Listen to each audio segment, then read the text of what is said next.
आणि आता एक सविस्तर बातमी बघूयात। सरकारनं मराठा आरक्षणासाठी नवीन जीआर काढला। हा जीआर मान्य करत मनोज जरांगेंनी सुद्धा गुलाल उधळून विजयोत्सव साजरा केला। पण 3 दिवस उलटूनही सरकारच्या जीआर संदर्भातील संभ्रम काही दूर होत नाहीये।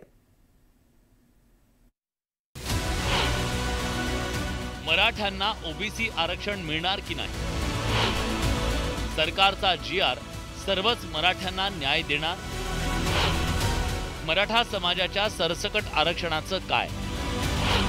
मराठा बांधवांसह ओबीसी बांधवही पेचात। पुरा महाराष्ट्र मी बरोबर थांबून ओबीसी आरक्षणात घालणार। बघा घालतो का? हा सरसकट जीआर नाही, हा पुराव्याचाच जीआर आहे। ओके, जिंकलो रे राजा बापू।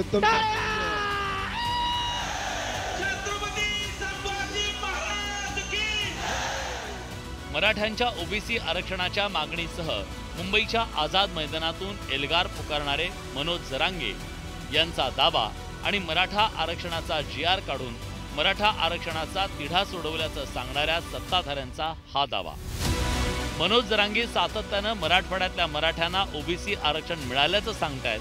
त्याचवेळी सरकारकडून मात्र ओबीसी आरक्षणाला धक्का लागणार नसल्याचं स्पष्ट केलं जातंय।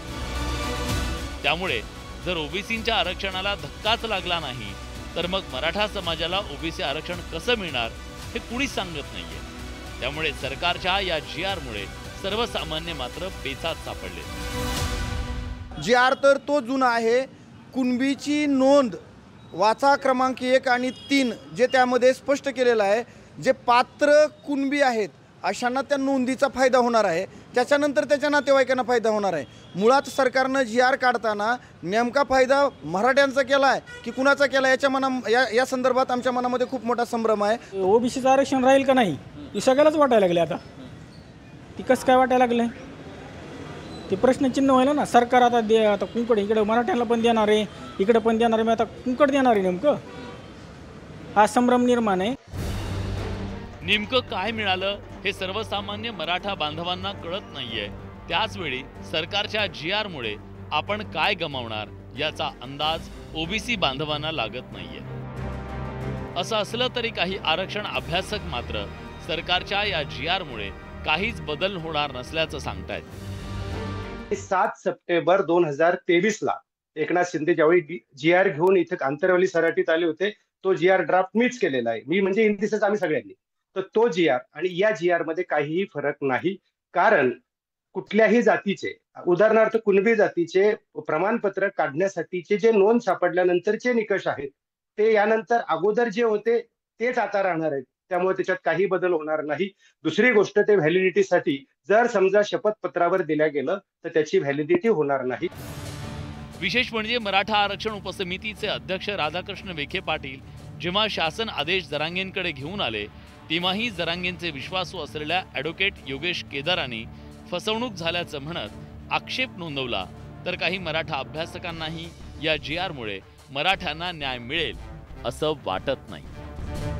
असं नाही वाटलं पाहिजे की सरकारचा माणूस होता आणि हा सरकारला मिळालेला माणूस होता, माझ्या पिढ्यांची बदनामी झाली असती। म्हणून मी तिथे विचार केला की मनोज दादांना आपण सत्य ते सांगावं आणि मी सत्य सांगायचा प्रयत्न तिथेही केला। भले तिने ऐकले नसतील, ऐकून घ्यायच्या मानसिकतेत नसतील, पण सरकारनं फसवायला सुरुवात केलेली आहे हे आम्ही सांगणारे होतो। आणि तिथं मनोज दादांनी ऐकायला पाहिजे होतं का, तो त्यांचा प्रश्न आहे। मराठा समाज कुणबी म्हणून सगळ्यांना सरसकट प्रमाणपत्र मिळेल याचा अर्थ असा नाही, सगळ्या शहरांना याचा फायदा होईल याचा अर्थ असा नाही। जे वडिलांकडची वंशवाळी आहे ते परंपरागत पद्धतीने मिळत होते त्यांनाच याचा फायदा होईल। जलद गतीने सर्टिफिकेट देण्यात यावं एवढीच याच्यात माहिती आहे। ही माहिती पुस्तिका आहे, मी स्पष्ट सांगतो। विविध अभ्यासक आता सरकारच्या मराठा आरक्षण जीआरचं विश्लेषण करताना दिसत आहेत। त्यातून सरकारच्या जीआरचे अंतरंग हळूहळू स्पष्ट होत आहेत। त्यामुळे मराठा समाजाचे आरक्षण अभ्यासकही आता आक्षेप नोंदवत आहेत। पण मनोज जरांगे पाटील मात्र सर्व मराठ्यांना ओबीसी आरक्षण मिळणारच यावर ठाम आहे। अजून आंदोलन संपलेलं का संपणार नाही? थोडक्यात म्हणजे काय? थोडक्यात नाही। पुरा महाराष्ट्र मी बरोबर थांबून ओबीसी आरक्षणात घालणार। बघा घालतो का नाही? आंदोलन थांबलेलं नाहीये। आंदोलन म्हणजे अजून आरक्षण मिळालं नाही, हे सुरूच राहणार। अरे मिळालं तरी सुरू राहणार आहे। कोकण राहिला, महाराष्ट्रासाठी भांडतोय ना मी. फक्त मी माझ्या डोक्यात चाललो, एक एक घास खाल्ल्यावर जरा पचत. लय मोठा खोंगा खाऊ घातल्यावर समाजाला पचत नसतं पोटात. मनोज जरांगे दावा करत असले तरी सरकार मात्र मराठ्यांना सरसकट ओबीसी आरक्षण मिळणार नाही या आपल्या भूमिकेवर ठाम आहे. त्यामुळे सर्वसामान्य मराठे मात्र संभ्रमात सापडलेत. आझाद मैदानात सरकारनं जो शासन आदेश जरांगेंच्या हाती दिला तो GR सर्वसामान्य मराठा बांधवांना खरंच न्याय मिळवून देतो की पुन्हा नव्यानं मराठा आरक्षण आंदोलन उभं राहतं हे येणारा काळ ठरवणार. शरद जाधव, न्यूज 18 लोकमत, मुंबई.